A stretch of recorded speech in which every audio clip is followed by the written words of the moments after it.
Want to talk about understanding the purpose and the power that the male man has, because humanity does not understand the possibilities that each one of us holds. And it is because of the various things that do try to block our existence. And those various things are like the need or desire to become something different. But look at the intentions of God for humanity. He enabled humanity to understand these things, but mankind decided to lose out on this thing. Mankind decided to create his own path so that he can fulfill the need to become what he wants. But what were the intentions of God when he created man? What were the needs that he wanted humanity to experience? I came to understand one thing, that there's a big difference between being a male and a man. And that is what I want to talk about today. Understanding the purpose and the power of the male man. This is one topic that when you get into the depth of it, you'll find out that there's so much that we ought to learn. There's so much that we ought to express so that we are able to see the truths that were so hidden. One of the things that I've realized is that many people don't want to learn. They just want to be part of what the system is doing, trying to hide the truth. And people don't want to seek this truth, yet they're willing to pursue a certain kind of truth. And when someone expresses their views or their opinions, they tend to think it's a controversy you're trying to create. But what is the need of creating controversies and all that? How does it benefit a man? And what are the things that people desire to do out of controversies? The Bible displays something concerning controversies, that you should avoid all kinds of controversy. And I believe in that. You should avoid all kinds of controversies. And that is where this particular moment I want us to understand why the male and the man.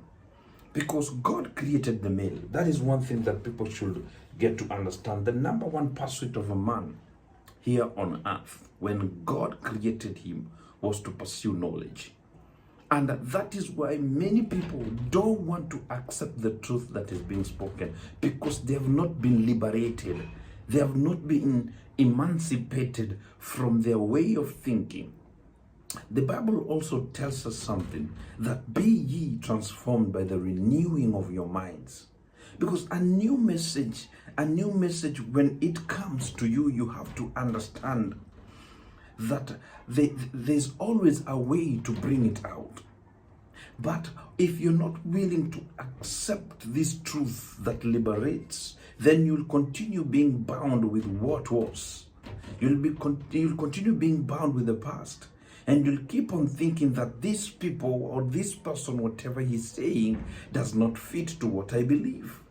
Sometimes you have to break loose from these kinds of uncertainties and these kinds of beliefs and systems whereby they are trying to demoralize the possibility of you setting yourself free.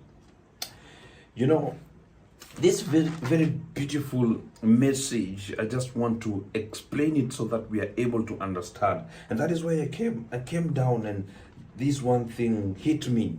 It hit me so much.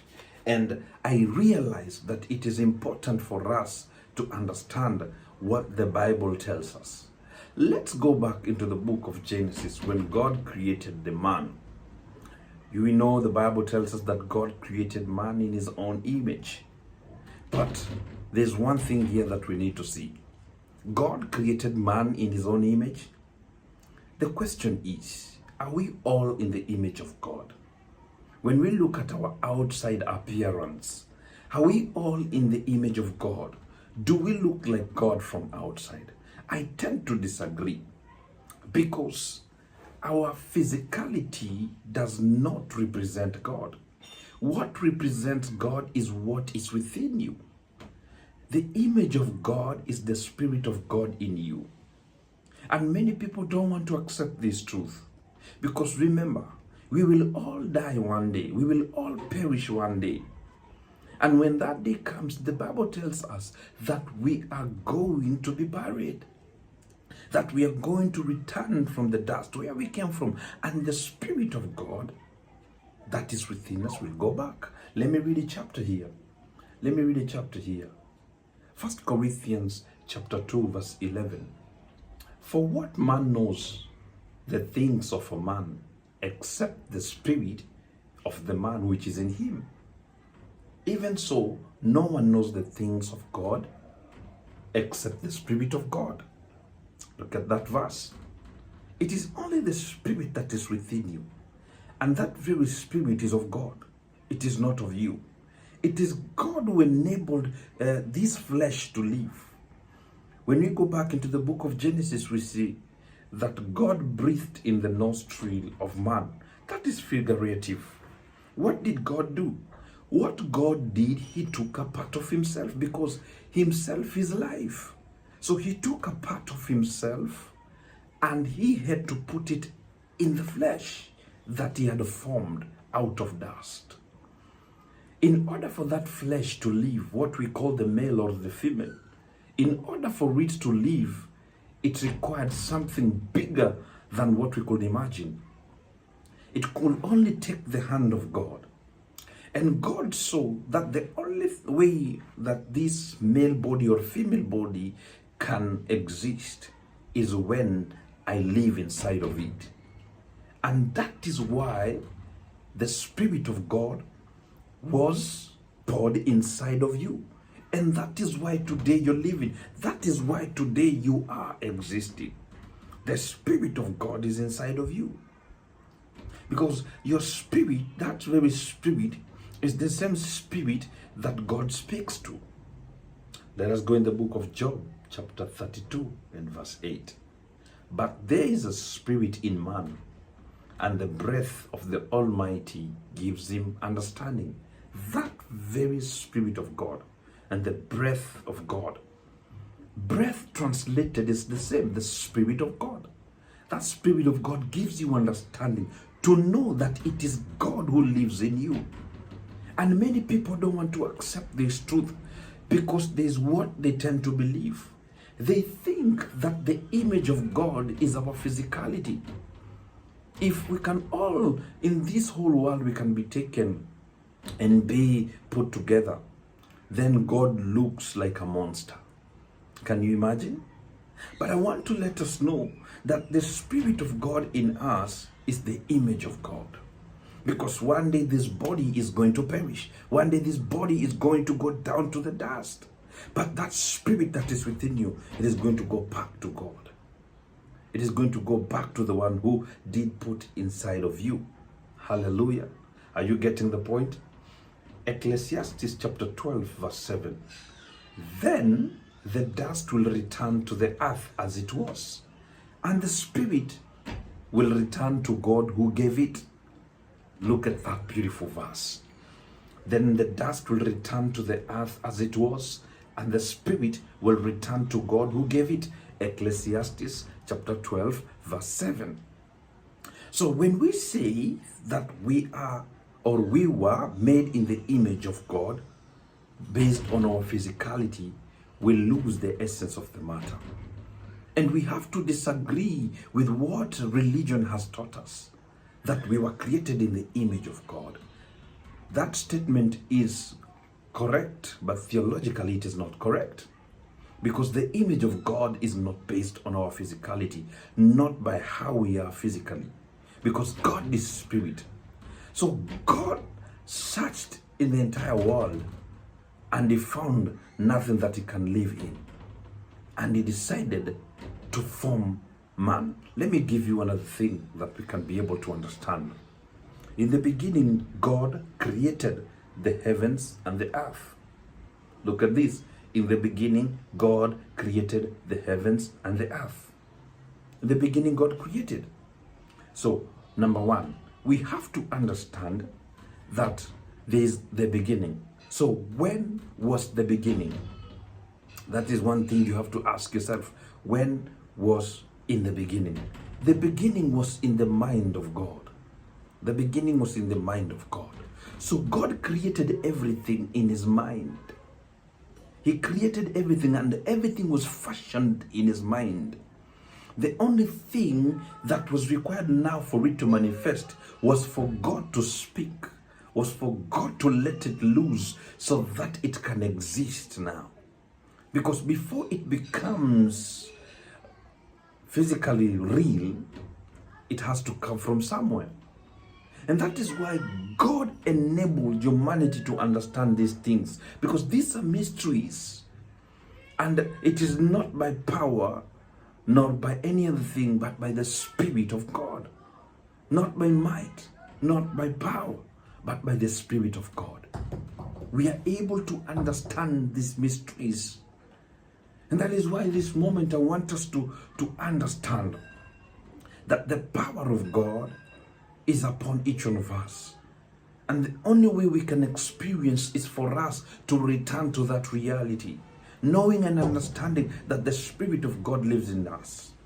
So when God created everything, it had not come to the reality of the matter in the physical. And what did he do? He enabled that man now can experience all this by understanding. And that is why in this particular moment, I want us to know that God's grace is sufficient and that we are able now to get into the truth of this reality. Let me go to another chapter here. Ecclesiastes chapter 3, verse 20 to 21. Ecclesiastes chapter 3, verse 20 to 21. All go to one place. All are from the dust, and all return to dust. Who knows the spirit of the sons of men, which goes upward, and the spirit of the animal which goes down to the earth? The spirit of man goes up. It goes to God. And that is why when I began, I said there's a big difference between the male and the man. The man is spirit. The male is the physical person. The man is the spirit. So man has no gender because man is spirit. So the man in you is God. So God took a part of himself so that humanity can exist. So when a man and a woman, or a male and a female, come together, what they do, they procreate. They bring forth a child.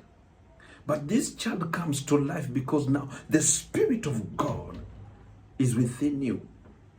And it is in the very child that you're bringing. It's a mystery. But I want to let us know, God has put it in us to realize that his Spirit lives. And the only way we can know that God exists, each one of us, one day, like we've read, we shall return to God. And every physical body will return to where it came from. I want to conclude by saying, Psalm chapter 146 verse 4, his spirit departs, he returns to his earth. In that very day, his plans perish. Proverbs chapter 20 verse 27, the spirit of a man is the lamp of the Lord, searching all the inner depths of his heart. The spirit of a man is the lamp of the Lord. That spirit that is within you is the lamp of God. It is. Let me give you an example. Look at the ocean, how big it is. If each one of us goes to the ocean with a bucket, with a jug, with a whatever thing that you can, collect water from, you remember that you collect water from the ocean. What happens? Each one of us have different vessels to put water into it. But the moment you pour that water out and it returns to the ocean, it simply means the ocean is the source and that water goes back. So the vessel that you use to collect water from is nothing without the water, because it is useful when you put water into it. That is the same way. God is the source. And the moment this body perishes and goes down to the earth where it came from, it means nothing. But the Spirit of God will return to God. I want to say this. Whatever is inside of you is big. and the Spirit of God lives in you. The Bible says that the Spirit that raised Jesus Christ from the dead lives inside of you.